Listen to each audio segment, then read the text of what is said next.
Welcome back again dear students. मैं हूं कुमार आज़ाद और आप लोगों का स्वागत करता हूं अपने यूट्यूब चैनल एस के आज़ाद मैकेनिकल इंजीनियरिंग पे। डियर स्टूडेंट्स, हम लोग पिछले वीडियो में देख रहे थे यूनिफॉर्म सर्कुलर मोशन, जिसमें हम लोगों ने देखा था कि भैया यूनिफॉर्म सर्कुलर मोशन में सिर्फ स्पीड कांस्टेंट होता है, वेलोसिटी तो भैया तब भी बदलता है। नॉन यूनिफॉर्म में तो स्पीड भी बदल जाएगा।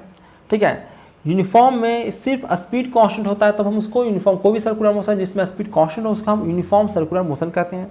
वेलोसिटी तो बदलना ही बदलना है, क्योंकि डायरेक्शन बदलना ही बदलना है। ठीक है, तो कभी भी भाई अगर उसमें वेलोसिटी बदल रहा है तो एक्सेलरेशन भी रिक्वायर्ड है। एक्सेलरेशन सदैव फील करेगा जो भी बॉडी सर्कुलर मोशन कर रहा है। ये हम लोगों ने पिछले वीडियो में देखा पढ़ा था। यदि आप लोगों ने उसको नहीं देखा है तो सबसे पहले आप उसको जाके देखिए। उसको देखने के लिए आपको नीचे जो मेरा चैनल का नाम है इसके आज़ाद मैकेनिकल इंजीनियरिंग, उस पर जाकर क्लिक कीजिए। आप लोग मेरे चैनल के प्रोफाइल पर पहुंच जाइएगा। वहाँ पे आप प्लेलिस्ट वाले सेक्शन में जाइए, स्क्रॉल कीजिए आप लोग राइट। ठीक है, वहाँ पे आप प्लेलिस्ट वाले सेक्शन में जाइए, वहाँ पे आप लोग को मिलेगा आपको प्लेलिस्ट आपका मोशन का, उसको आप लोग उसमें जाकर वीडियो को देख सकते हैं। ठीक है, कुछ एग्जांपल देखते हैं यूनिफॉर्म सर्कुलर मोशन को, जो कि आपको पूछा भी जाता है स्कूल वगैरह के एग्जाम्स में। ये कुछ एग्जांपल बताइए यूनिफॉर्म सर्कुलर मोशन का। मैंने भी आप लोगों का जो टेस्ट दिया था उसमें भी क्वेश्चन पूछा था आप लोगों से। तो क्या है पहले, आर्टिफिशियल सैटेलाइट्स जो है moves around uniform circular motion around the earth. ठीक है, आर्टिफिशियल सैटेलाइट, जैसे आप लोग सैटेलाइट जो आपका इसरो वगैरह भेजता रहता है, आप लोगों ने देखा होगा, सुना होगा। ठीक है, वो जो अर्थ के चारों ओर घूमता है वो यूनिफॉर्म स्पीड से घूमता है, यानी कि वो यूनिफॉर्म सर्कुलर मोशन में है। स्पीड उसका बढ़ नहीं सकता। स्पीड अगर बढ़ेगा तो बढ़ते बढ़ते आज न कल इतना ज़्यादा हो जाएगा कि वो तेजी से घूमने लगेगा ना। तो एक भाई वो जो रिजल्ट दे रहा है वो कैसे देगा, वो सेम स्पीड से, एक ही कांस्टेंट स्पीड से वो घूमता रहता है। तो स्पीड उसका कांस्टेंट रहता है, वेलोसिटी कभी कांस्टेंट हो ही नहीं सकता सर्कुलर मोशन में। ठीक है, नेक्स्ट आपका कहा गया सेकंड एक एग्जांपल है आपका, the moon moves in uniform circular motion around earth. Moon भी आपका है वो यूनिफॉर्म सर्कुलर मोशन में है। ठीक है, यूनिफॉर्म सर्कुलर मोशन मतलब वो कांस्टेंट स्पीड से अर्थ के चारों ओर घूम रहा है। ठीक है, the tip of a seconds hand of a clock exhibits uniform circular motion. जो आपका घड़ी है, सुई वाला घड़ी होता है, उसमें सेकंड, ये सेकंड कर लो, आवर कर लो, मिनट कर लो, सब के सब यूनिफॉर्म मोशन में ही है। ठीक है, यूनिफॉर्म मोशन मतलब सेम। भाई पहला एक और चक्कर काटने में अगर सेकंड वाला हैंड, अगर ये घड़ी है तो उसको यहाँ से घूम के फिर से यहीं तक पहुँचने में 1 मिनट लगेगा कि नहीं लगेगा सेकंड घड़ी को, और अगला फिर से 1 सेकंड में ही वहाँ पे घूम के वहीं पे आएगा। ठीक है, तो हर एक सेकंड में वो एक चक्कर काट रहा है। ठीक है, तो इसको कह सकते हैं कि वो एक कांस्टेंट स्पीड से मोशन कर रहा है, यानी कि वो यूनिफॉर्म स्पीड में, यूनिफॉर्म सर्कुलर मोशन में है। ठीक है, ये भी कह सकते हो। ठीक है, हम देखो यहाँ पे एक बहुत ही चतुराई बरता है मैंने उस मोशन को यूनिफॉर्म नहीं कहा है जिसकी तुम इंतजार कर रहे थे, कि जो अर्थ होता है वो सन जो होता है, उस सन के चारों ओर अर्थ भी सर्कुलर मोशन करता है। ठीक है, और मैंने उसको यूनिफॉर्म मोशन में एग्जांपल में नहीं लिखा। ध्यान रहे है तुम लोगों को, ध्यान दे रहे हो, मैंने उसको नहीं लिखा। क्यों नहीं लिखा? क्योंकि वो यूनिफॉर्म मोशन में होता ही नहीं है, वो यूनिफॉर्म मोशन में नहीं होता है।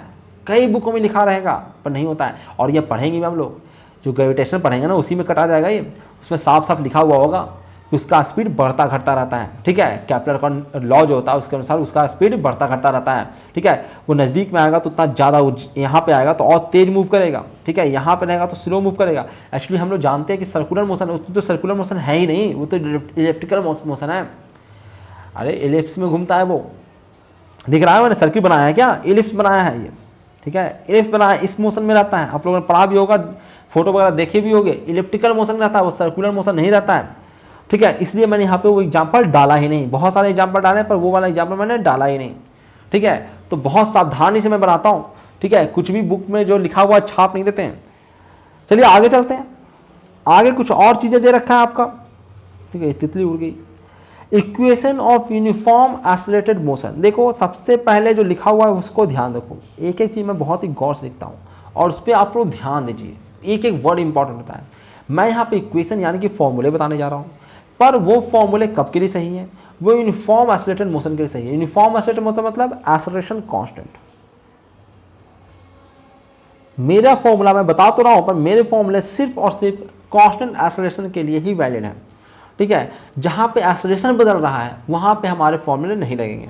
ठीक है, वहां पे क्या लगेंगे वो तो हम लोग हायर क्लासेज में पढ़ेंगे, पर फिलहाल हम इतना जाने कि हमारे फॉर्मूले सिर्फ और सिर्फ उन्हीं के लिए लगेगा जिसमें एक्सेलरेशन कांस्टेंट है। ध्यान से रहे, मैं बार बार बता रहा हूँ, यूनिफॉर्म एक्सेलरेटेड मोशन लोगों को याद नहीं रहता है, वो जाएंगे 12th में फिर से वही वाला फॉर्मूला लगा रहा है, गलती करते रहेंगे।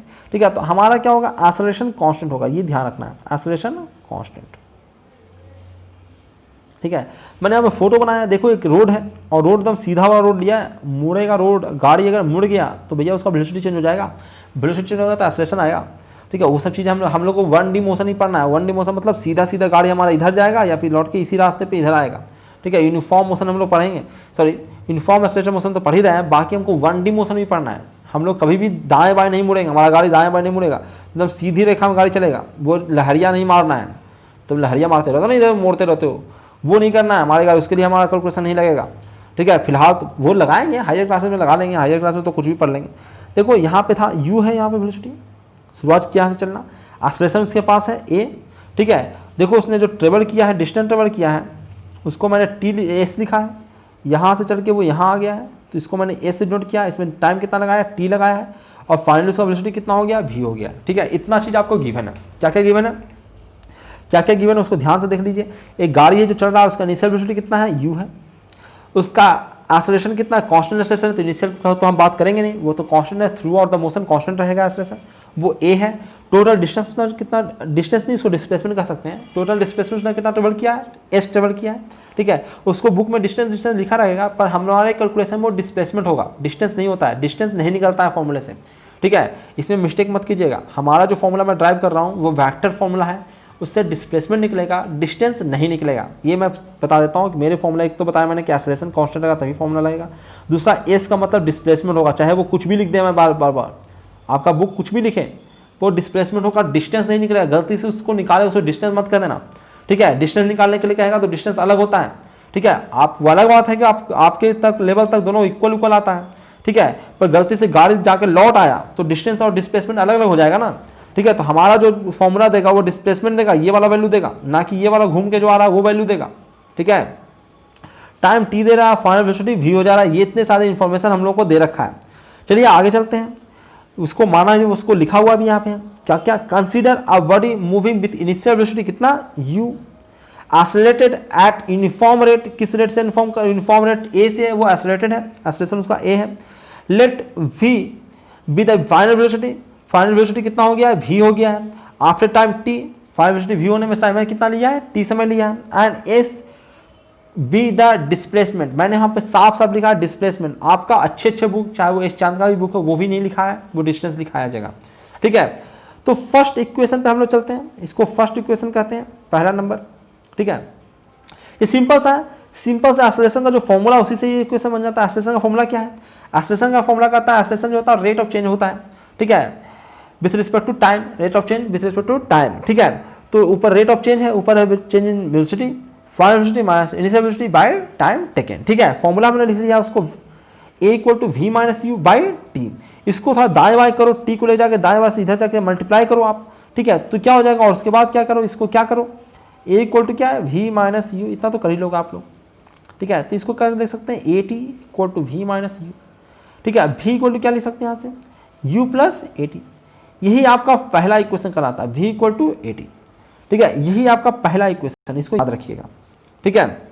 v equal to ac known as the first equation of motion, इसको फर्स्ट इक्वेशन ऑफ मोशन के नाम से जानते हैं। अगर आपको सीधे से लिखा है फर्स्ट इक्वेशन ऑफ मोशन लिखिए तो आपको यही लिखना है, दूसरा बार मत नहीं लिखना है, इसको स्टैंडर्ड नाम दिया गया है फर्स्ट इक्वेशन ऑफ मोशन। तो सिंपल सा था डेरिवेशन, ठीक है। आप लोग इसका स्क्रीनशॉट ले सकते हैं या फिर नोट डाउन कर सकते हैं। मैं तो कहूँगा कि भाई पढ़ने का तरीका है, जो वीडियो लेक्चर से आप लोग पढ़ते हैं तो उसका तरीका है कि आप लोग नोट्स लेके बैठिए, उसमें लिखते जाइए, ठीक है। एक बार आप देखते जाइए, लिखते जाइए, और उसके बाद आप क्या कीजिए, भाई पहले सुनिए, फिर आपको उसको पॉज कीजिए, उसके बाद उसको नोट डाउन कर लीजिए। नेक्स्ट स्लाइड में जाने से पहले आपको उसको नोट डाउन करना है। जैसे हम लोग बोर्ड पे पढ़ाते हैं, मैंने पूरा बोर्ड भर गया तो पहले कहता हूँ मैं इसको नोट कर लो, उसके बाद हम लोग नेक्स्ट बोर्ड पे चलेंगे, ठीक है। तो जैसे मैं नेक्स्ट स्लाइड पे जाऊँगा तो पहला स्लाइड आपको नोट हो जाना चाहिए, ठीक है। अब उसके बाद आपको फिर से उस नोट्स जो बनाया उसको आपको पढ़ना होता है एक बार, तब जाकर समझ में आता है। ऐसे देखोगे तो बोरिंग लगेगा वो। तो ये फर्स्ट इक्वेशन ऑफ मोशन था, ठीक है। एग्जाम्पल आप देख सकते हैं, एग्जाम्पल आपका है, देखिए example, the motion of a free falling body is uniform accelerated motion. Free falling body, ये भी मैंने क्वेश्चन पूछा भी था कि फ्री फॉल बॉडी में कहते हैं कि जो ऊपर से तुम गिरा देते हो ना, वो फ्रीली गिरता है, उसको कोई रोकता नहीं है, वो एक्शन ऑफ ग्रेविटी के एक्शन में गिरता है वो, तो उसका जो एक्सेलरेशन होता है वो कांस्टेंट होता है और g होता है, और वो कितने के बराबर होता है, जनरली वो 9.8 मीटर पर सेकेंड स्क्वायर, आपके आसपास तो यही रहता है, पर जनरली हम कैलकुलेशन के लिए उसका वैल्यू हम कितना ले लेते हैं, 10 मीटर पर सेकेंड स्क्वायर हम उसके कैलकुलेशन के लिए वैल्यू ले लेते हैं, ठीक है। तो ये यूनिफॉर्म मोशन होता है। फ्री फॉलिंग बॉडी का मोशन कैसा होता है? यूनिफॉर्म मोशन होता है। Next, the motion of sliding block on a smooth inclined plane is non uniform oscillated motion, ठीक है। देखो यहाँ देखो परेशान कर रहा है उसको गिरने में, तो यहाँ पे ज़्यादा रेसिस्टेंस आ गया, उसके बाद फ्रीली गिरा है, ठीक है। तो ये आपका नॉन यूनिफॉर्म मोशन का एग्जांपल है। तो यूनिफॉर्म मोशन और नॉन यूनिफॉर्म मोशन का आप लोग एग्जांपल समझ गए होंगे, ठीक है। इसमें फ्रिक्शन वगैरह भी लगता है, उसके कारण भी इसको नॉन यूनिफॉर्म हम कहते हैं, ठीक है। यूनिफॉर्म क्या है? जिसमें एक्सेलरेशन कांस्टेंट है। यहाँ पे एक्सेलरेशन कांस्टेंट है, कभी यहाँ बैरियर लगा हुआ है फिर गिरा, फ्रिक्शन भी लग रहा है, तो फ्रिक्शन का वैल्यू भी चेंज भी करता है। हम लोग कांस्टेंट भी पढ़ते हैं, चेंज भी कर सकता है, ठीक है। तो इसको हम नॉन यूनिफॉर्म मोशन का ये एग्जांपल है, ठीक है। तो आप लोग समझ में आ गया हो कि यूनिफॉर्म मोशन कब होता है, नॉन यूनिफॉर्म मोशन कब होता है। जनरली आपको फ्री फॉल बॉडी का ही आपको निकालने के लिए दिया जाएगा, क्योंकि उसमें हम जानते हैं कि ग्रेविटेशनल एक्सेलरेशन कांस्टेंट होता है, जी के बराबर वैल्यू जो होता है वो कांस्टेंट होता है, ठीक है। तो चलिए, थैंक यू वेरी मच। इस वीडियो में इतना ही था, ठीक है। फिर हम लोग नेक्स्ट वीडियो में मिलेंगे, नेक्स्ट चीज़ें लेकर आऊँगा। इतना आप लोगों को समझ में आ गया वो बताइए मुझे। कुछ डाउट वगैरह है तो आप भी वो भी मुझे कमेंट सेक्शन में लिख सकते हैं, बता सकते हैं, ठीक है। मैं आपसे खुद ही कांटेक्ट कर लूँगा। अगर कुछ मुझे बताना रहा, कुछ लगा कि मुझे वीडियो बनाना है तो वीडियो भी बनाकर आप लोगों को दिया जाएगा,